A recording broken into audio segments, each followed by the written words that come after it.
अगर आपने 10 और 11 जनवरी को केवीएस एनवीएस का एग्ज़ाम दिया है तो आज का दिन आपके लिए रिजल्ट से कम नहीं होने वाला है।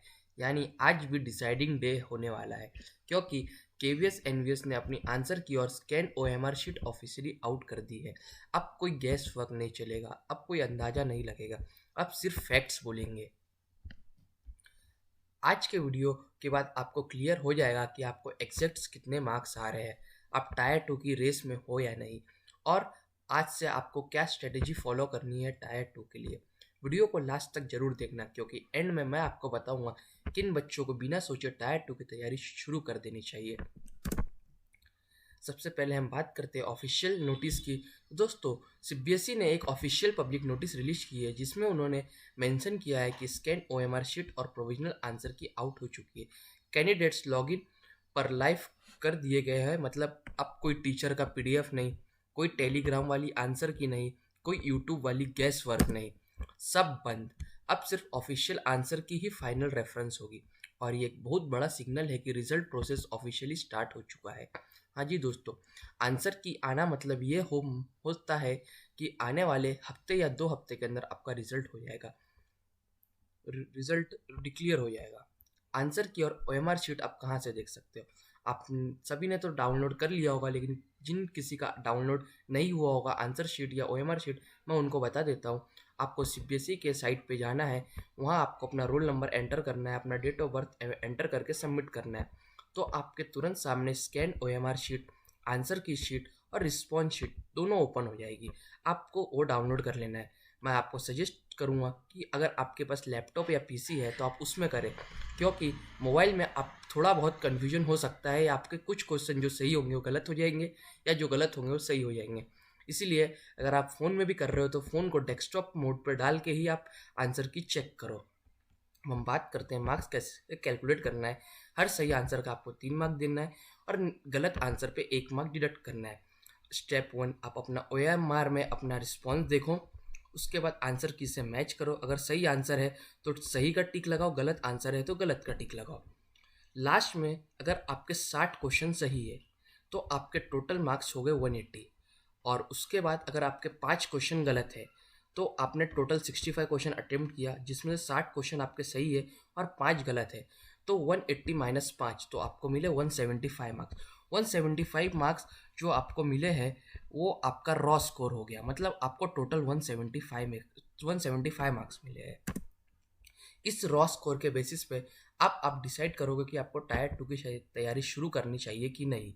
मैं आपको अभी बता दूंगा किन बच्चों को टायर 2 की तैयारी शुरू करनी चाहिए, तो आप वीडियो को एंड तक जरूर देखें।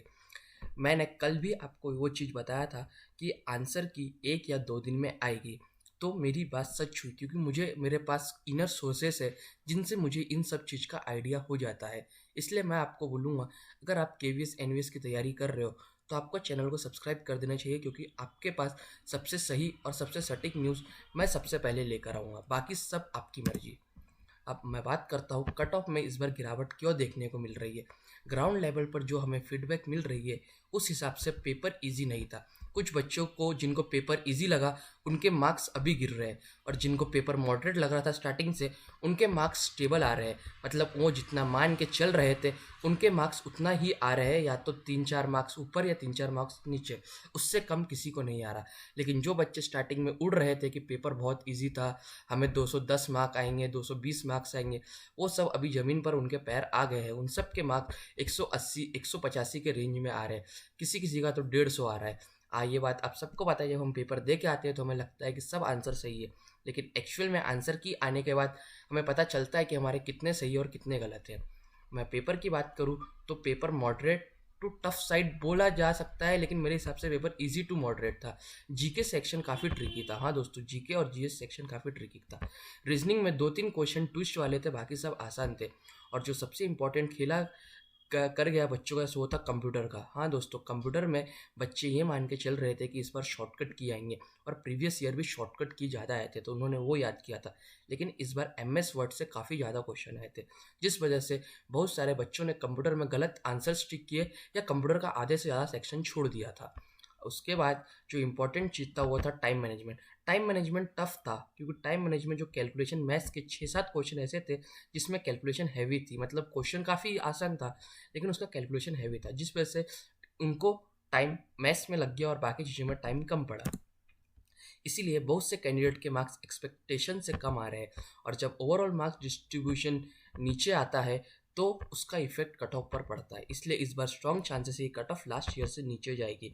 ये आपके लिए एक पॉजिटिव सिग्नल हो सकता है। हाँ दोस्तों, मैंने कल के वीडियो जिन स्टूडेंट ने देखा था उनको मैंने एक चीज़ और बताया था जो नोटिसेबल है कि बहुत सारे पोजीशन ऐसी है जिसमें काफ़ी कम बच्चों ने फॉर्म भरा है लेकिन उसकी वैकेंसी ज़्यादा है, और जो प्रेजेंटी थी, मतलब इस बार जो बच्चे प्रेजेंट थे वो काफ़ी कम थे।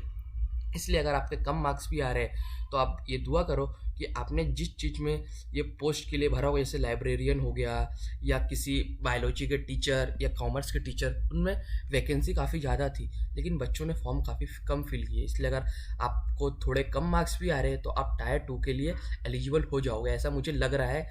और मेरे इनर सोर्स भी बता रहे हैं कि इस बार कंपटीशन काफ़ी कम थी कुछ कुछ स्पेसिफिक पोजीशन के लिए। सबसे ज़्यादा पोजीशन थी, टफ कंपटीशन था जेएसए के लिए, बाकी सब में वैकेंसी ज़्यादा थी और उसमें एप्लीकेशन काफ़ी कम आए थे। इस वजह से आप अगर इस पोस्ट को छोड़ दोगे तो बाकी सब पोस्ट में कंपटीशन काफ़ी कम थी। अब मैं आपको बताता हूँ किन बच्चों को टायर 2 की तैयारी शुरू करनी चाहिए। अगर आपके मार्क्स एक्सपेक्टेड के बराबर है, मतलब अगर आप ये मान के चलो कि अगर आपने 60 क्वेश्चन किए हो, 60 में से आपके 56-57 क्वेश्चन करेक्ट है या 60 क्वेश्चन करेक्ट है, इर्रिस्पेक्टिव ऑफ जेंडर, कास्ट या किसी भी चीज़ को, तो आपको बिना समय गवाए एक भी सेकंड वेस्ट किए टायर 2 की तैयारी शुरू कर देनी चाहिए। अगर आपके मार्क्स ये 60 क्वेश्चन से 10 या 5 मार्क ऊपर या नीचे है तो भी आपको टायर 2 की तैयारी शुरू कर देनी चाहिए बिना समय गंवाए, क्योंकि टायर 1 का रिजल्ट ऑलमोस्ट कंफर्म हो चुका है। बस आपको 10 या 12 दिनों में टायर 1 का रिजल्ट देखने को मिल जाएगा। उसके बाद 15 से 20 दिन में आपका टायर 2 का एग्ज़ाम हो जाएगा दोस्तों। क्योंकि जो बच्चे मैं आपको एक और चीज़ ये बता देता हूँ, जो बच्चे पहले से पढ़ रहे होते उनका सिलेक्शन लिस्ट के टायर 2 में उनका ही नाम आएगा, क्योंकि टायर 2 में डिस्क्रिप्शन पेपर है और मैंने स्टार्टिंग में ही डिस्क्रिप्शन पेपर कैसे सॉल्व करना है उसके ऊपर ऑलरेडी एक वीडियो बना दिया और उसके में कुछ इंपॉर्टेंट क्वेश्चन दे दिया, तो आप उसे एक बार ज़रूर देख ले टायर 2 की तैयारी शुरू करने से पहले। मैं आपको एक चीज़ और बता देता हूँ, टायर 2 का कंपटीशन कम होता है लेकिन काफ़ी डेंजरस होता है। हाँ, टायर 2 में कंपटीशन थोड़ा कम होता है लेकिन वो काफ़ी डेंजरस होता है। उसके बाद मैं बात करता हूँ ऑब्जेक्शन चैलेंजिंग प्रोसेस कैसे रेस्ट करना है। अगर किसी आंसर से आप सेटिस्फाई नहीं हो तो आप सीबीएसई की सेम वेबसाइट पर जाकर ऑब्जेक्शन रेज कर सकते हो। ऑब्जेक्शन की फीस 1000 पर क्वेश्चन है, मतलब जैसे अगर आपको 3 क्वेश्चन में ऑब्जेक्शन है तो पहले आपको 3000 रुपये जमा करना पड़ेगा, मतलब एक क्वेश्चन के आपको 1000 रुपये लगेंगे, जो कि काफ़ी ज़्यादा है और ये नॉन रिफंडेबल है। इसकी लास्ट डेट 4 फरवरी 2026 को रात में 12 बजे से पहले है। इसलिए मैं आपको सजेस्ट करूँगा जब आपके पास ऑब्जेक्शन, आप तभी रेस करो जब आप 100% श्योर हो, आपके पास कोई ऐसा प्रूफ हो जिससे केवीएस वालों को लगे कि हाँ आप सही बोल रहे हो, तो आपके पैसे वेस्ट हो जाएंगे। इसीलिए अगर आपको कोई क्वेश्चन में डाउट है तो ऑब्जेक्शन रेस करने से पहले आप उसे एक बार ज़रूर क्रॉस वेरीफाई कर लो अपने सोर्सेज से या अपने टीचर से। उसके बाद मैं आपको बताता हूँ कि रिज़ल्ट कब तक आएगा। आंसर की आने के 1 से 2 हफ्ते के बाद फाइनल रिज़ल्ट रिलीज़ हो जाएगा। जैसे 5 तारीख तक तो सिर्फ ऑब्जेक्शन विंडो ओपन है, 4 तारीख तक, तो आप ये मान के चलो कि 12 फरवरी से लेके 18 फरवरी के बीच में आपको फाइनल रिजल्ट टायर 1 का देखने को मिल जाएगा।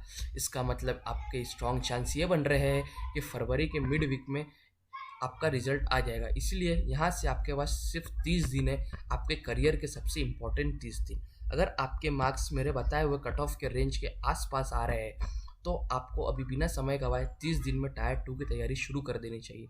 मैंने कट ऑफ के ऊपर पहले ही वीडियो बना लिया, आप उसे एक बार जाकर ज़रूर देख लें, क्योंकि मैंने उसमें डिटेल में बताया हो कि कट ऑफ क्या रहने वाली है। इसमें तो मैं ऊपर ऊपर से बता रहा हूँ, लेकिन वो वाले वीडियो में, प्रीवियस वीडियो में मैंने डिटेल में बताया। इसलिए ये आपके पास करियर इंपॉर्टेंट सबसे 30 दिन है, इसलिए आपको बिना समय गवाए 30 दिन मेहनत करनी है ज़ोर शोर से। अगर आपको वीडियो यूज़फुल लगा है तो वीडियो को लाइक करके चैनल को सब्सक्राइब कर ले और कमेंट में अपने मार्क्स बताओ। मैं आपको ज़रूर बताऊंगा आपको टायर 2 की तैयारी शुरू करनी चाहिए कि नहीं करनी चाहिए। अब मैं आपसे नेक्स्ट वीडियो में मिलूंगा जिसमें आपको टायर 2 की कंप्लीट स्ट्रेटेजी बताऊंगा। तो इसीलिए ऑल द वेरी बेस्ट और मिलते हैं नेक्स्ट वीडियो में।